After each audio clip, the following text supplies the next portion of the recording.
Thanks for joining me. I'm Aaron Rutten, and in this episode of Draw This, I'll show you how to paint a banana using an HSLuv color picker and a limited color palette. That's coming up next.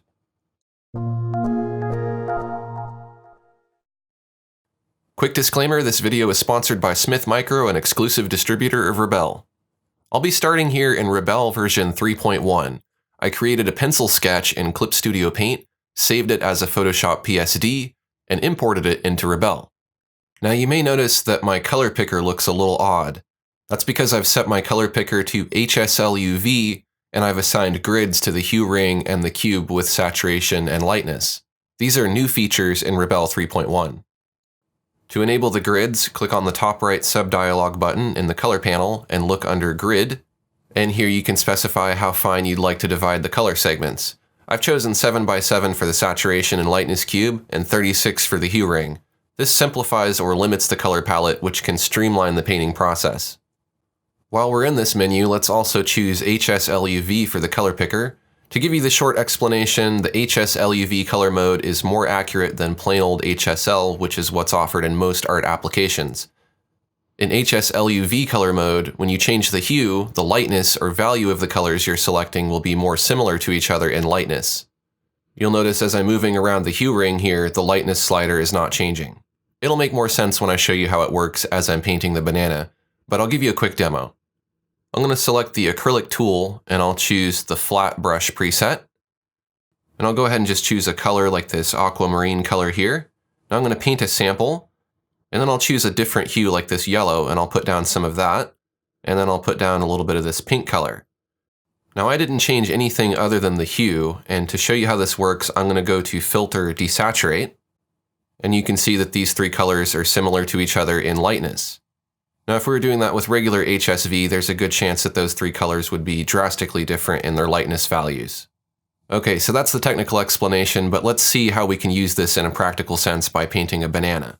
So I'm going to go ahead and just make sure that I've named my sketch layer Sketch so I know what it is and I can keep it separate from everything else. I'll go ahead and just toggle that on and off to make sure it's on a separate layer. On this paper layer, I'll go ahead and hide that because that's just the white background imported from Clip Studio Paint. I want this nice paper texture from Rebelle. I'm going to click down on the paper texture in Canvas. I'm going to go ahead and make it a default white color. And I'm going to choose a different kind of paper texture. I'm going to actually choose a canvas texture here. And I'm going to decrease the scale just a bit so that the grain of the canvas is a bit finer. Next, I'm going to create a new layer. And I'll paint a little test stroke here. I'm going to continue using that acrylic paint tool. Now I think the impasto of the paint or the thickness of the paint is too thick. So I'm going to look down here under Visual Settings and I'm going to reduce the impasto depth. I want to keep it pretty low. I might actually just turn it to 0 eventually. So I'm painting with this banana color here. We can actually make it a bit more yellow. And what you'll notice is that as you're changing the hue, the value is not changing. So if you were to try to get a nice mixture of green and yellows and oranges in your banana without the values getting all out of whack, this is a great way to do it. And a banana is a great example for that. I'm going to clear out those test strokes and I'll just name that new layer that I created Masking, and we're going to use this to create some masking fluid which will keep our paint trapped within a certain area. Now I don't want to eat up too much time explaining how to do masking, but I'll go ahead and just add a mask here. Now I'm going to go ahead and add a new layer, and this will be the layer that I'll paint onto. The mask will keep the paint from going outside of the mask, and the paint will go onto this layer here. I'll go ahead and just call this yellow, because it's going to be the yellow for the banana, but you could really just call it banana or whatever you want. I'll go ahead and just make sure that my yellow layer is the target layer for my mask, and that my mask is active with the M. Then I'll go ahead and select a yellowish color for the hue, and then I'll choose one of the brighter, more saturated yellows. I'm going to go ahead and use the round preset for this acrylic brush. And you'll notice if I paint near the edge, my paint does not go outside of the mask. I'm going to make sure I move that sketch layer up to the top of the layers so that it's above everything. And I'll continue painting on that yellow layer with the yellow paint.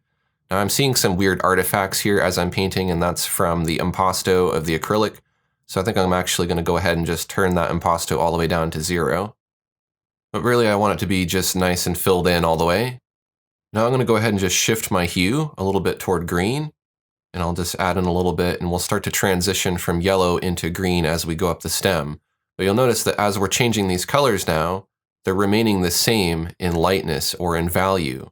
So the hue is changing, but the lightness is not changing. So basically we can paint the stem and make it more green without accidentally making it too light or too dark in the process. Now, if you do want your color to be lighter or darker, you can choose lighter and darker shades. So if I wanted the stem to be greener and a bit darker in value, I could do that. Could shift the hue again and add in more green, shift it again, and so on. I think that'll work. I'm going to shift the hue towards a more yellowish brown color. I want to make sure to go ahead and just sample one of those greens, and that way when I shift the hue towards that yellowish brown, it remains at a similar lightness value. And then to smooth out all of those harsh transitions and make some nice smooth gradations, I'll just use my blender here. If you have a touch device, you can also turn on touch and use your finger, which is really nice. I'm going to go ahead and go back to the acrylic tool, and I'll continue painting with that same preset. I'm going to put in just a few other colors here. We want there to be a darker side of the banana on the underside of it. So that's what I'm putting in. And I'll just go through and blend occasionally, going back and forth between the blender and the brush. I'm looking at a few different reference photos to get a feel for the different colors that are in a banana. And then I'm just trying to match those colors to what I see here in my color picker grid. So I'm trying to find the closest color. Now, depending on how you divided your grid, you may find that there are some intermediate colors that you need that you can't really get, even by blending, and we'll take a look at some ways to get those intermediate colors a little bit later. But for now, we want to focus on trying to use a limited palette just to get the basic colors in. Here and there, I'm going to use a smaller, thinner brush just to put in a few different lines. Now, I don't want to outline the whole thing, but I do want to put in lines wherever they appear in the reference image. For example, there's a crease here on the banana, which I want to emphasize a bit. Might do that along some of the edges too. Now, you might also want to go ahead and just lock your sketch layer and any other layers that you don't want to accidentally paint on, and just make sure that you're painting only on your yellow layer where you should have your paint. I'll continue adding in more colors, again staying within that limited color palette and just choosing from whatever I have available in my grid. Now, a good way to get those intermediate colors is to create a new layer. And then, for example, I'll select one of these darker colors from the banana, and I'll put that in all along the bottom half of the banana here, because I want that to be a little bit darker, but I don't have an intermediate color that I can choose from my grid. So I'll go ahead and just paint this in, blend out the edges so it fades out just a bit here. And then I'll reduce the opacity of that layer just so I get a very subtle intermediate color that's just a bit darker. I can go ahead and just merge that layer down with a layer beneath it, and I'll just name that new merged layer banana. I'll create a new layer above that, and I'm going to call this dark stem. I'll use this to add some details to the stem and some of the dark spots on the banana. I'll add a little realism by reflecting a little bit of this cyan blue color on the side of the stem here. We all know that a banana stem is not blue, but if it reflects some blue light surrounding it, or if it just happens to look blue in the reference photo, then put in the blue in your painting. That's going to make it look more realistic. Now, if you like, you can hide the sketch and the masking fluid just to see how your painting's coming along. Ultimately, we won't be keeping the sketch or the masking fluid. We'll reflect a little bit of bluish white light over on the far side of the banana, on the shadow side. Even though this side is in shadow, it's still so close to the table and close to the light source, so it might be reflecting a little bit of that color. And again, that adds a sense of realism. But we want to fade this in and have it be pretty subtle. Next, I'll save my progress, and then I'll go ahead and just merge that stem layer down with the banana layer, and I'll just go ahead and name that banana. I'm going to disable the mask because I want to be able to clean up these edges a bit. They're a little bit too sloppy and jagged. Wherever they need to be filled in, just use a thin brush, sampling the colors surrounding it. You can also take advantage of kind of highlighting some of the edges with lighter or darker colors. But again, kind of go based on what you see in your reference photo. And then if you've overpainted in some areas or you want to smooth something out, then you can also use your eraser. Just switch to the eraser tool and you can shave some areas off. I do want it to have some character, so I'm not going to have it be absolutely perfectly smooth. I'll continue adding in some finer details here and there using smaller brushes. Now, when it comes to outlining some of these edges with a fine brush, rotating your canvas can be very helpful to find a more comfortable angle. Some angles are more difficult to draw than others, and so if you rotate or flip your canvas, that can make things a lot easier for you. I'll add a few more colors to the stem, and then we can move on to adding some spotted texture to the banana. I'm going to use the watercolor tool with the Splat 2 preset on a new layer that is set to multiply. And I'll just put in some yellowish brown colors that are a little bit dark. I have my water set very high for this brush and the pressure and loading set a little bit low, so I don't get too much splatter here. If I choose a darker color, I can put in a few spots that are a bit darker. Now this is a kind of sloppy way to do it where I'm painting off of my banana, and there's actually a better way to keep everything stenciled, which I'll show you a bit later. But we'll go ahead and just switch to the eraser and we'll erase around the edge, and we'll remove all the splatter that was on the background. I'm going to go ahead and just reduce the opacity of that layer to find a more subtle blend. I think that looks pretty good. I just want there to be a little bit of texture. I'll make sure to go ahead and name that layer. I'll just call it spots-WC. That way I know it's the watercolor spots. I'll create a new layer above that. I'll go ahead and just continue adding watercolor spots with that same watercolor tool. I'll choose a darker brown here, and this time I'm going to make a smaller brush so that I get smaller splatters. I want to make sure I'm painting on a multiply blend mode. I'm also going to turn the pressure and the loading up so I get a more concentrated dab, and I'll just do little taps to put in splatters. Make my brush much smaller, and I'll put in some smaller, finer spots. This gives a really nice effect. Now you want to be careful not to paint any spots onto your background. What you could do is you could turn your masking fluid layer back on since you're using a smaller brush here, and the masking fluid will keep your paint within the banana shape. And I'll just continue following that same process, adding layers of spots and details wherever I like. Now since we're going to be painting a lot of details onto this banana and we don't want them to spill off onto the background, we can make our lives a lot easier by creating a stencil. So I'm going to go ahead and make sure the banana layer is selected. I want to disable the masking fluid and all of those different connections. Then I'll open the stencils panel, and in the top right subdialog, I'm going to choose Create Stencil from Layer Alpha. It's going to create a stencil from that banana shape.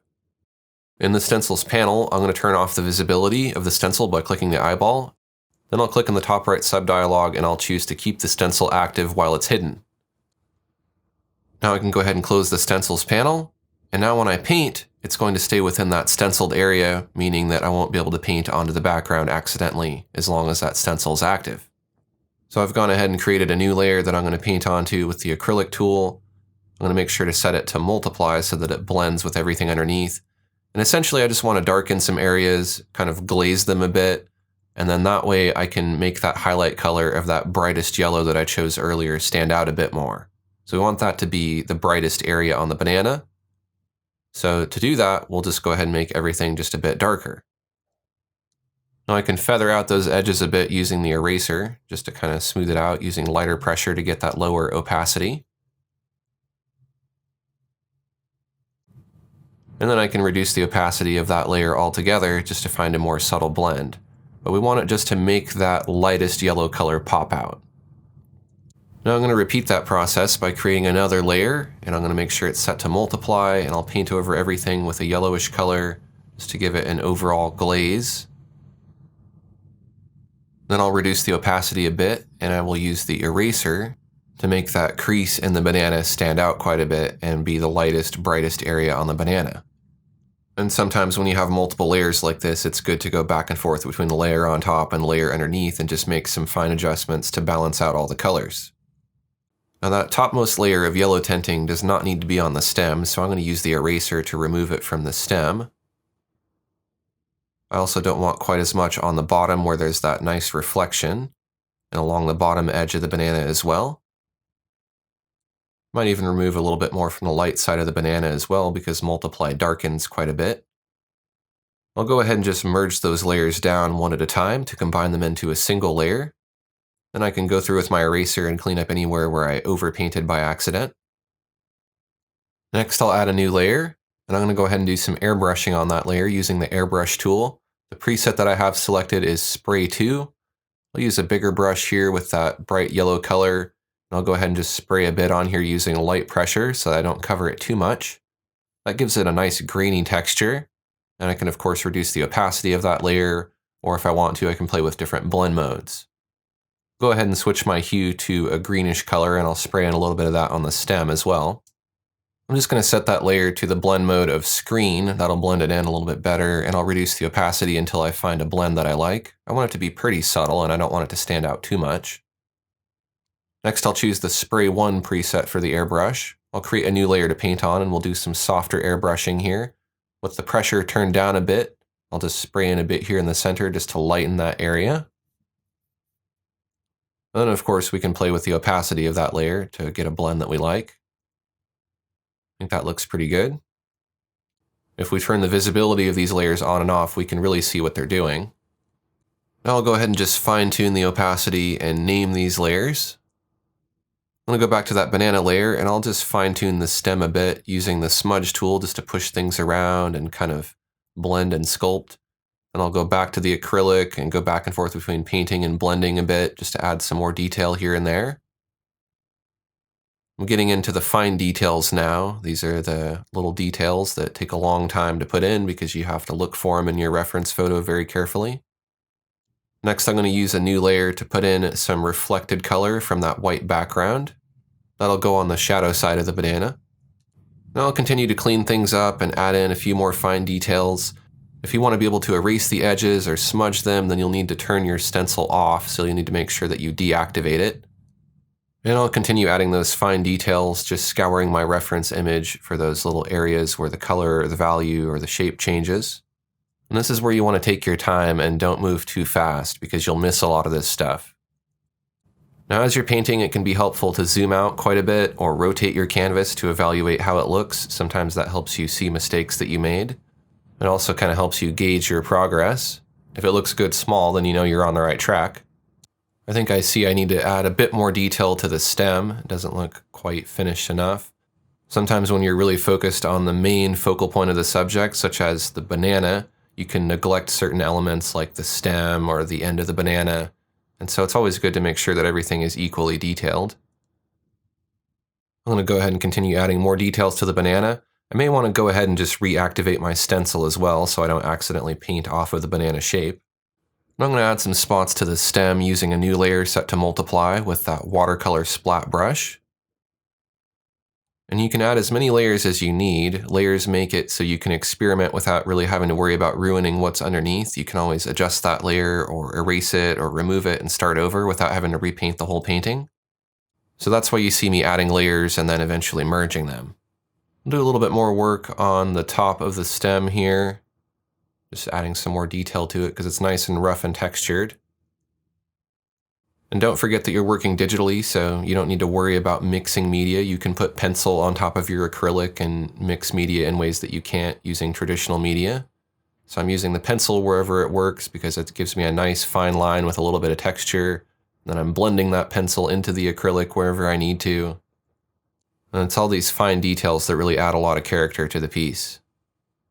And as you're blending, you might find you lose a little bit of that texture. You can always bring back in some of that texture using the airbrush. I got a pretty nice effect there using the Spray 4 preset. And of course, if you want to kind of knock it back and blend it in more, you can always use the blender and go back and forth between adding texture and smoothing it out. So I'm just about done with this painting. I'm just adding the final details here just to bring it all together.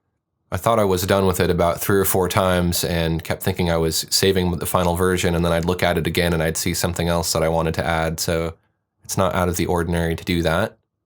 But take your time and take a break and come back and look at it again, and sometimes you'll see things that you forgot. You can add them in and it just makes your piece that much better. But at the same time, don't hesitate on it forever. You need to be decisive and actually finish something. So I'm going to call that finished. If you enjoyed this video, take a quick second to click the like button, and if you're new to my channel, I'd love to have you subscribe. I have a lot more digital art tutorials like this. Thanks for watching, and I'll see you next time.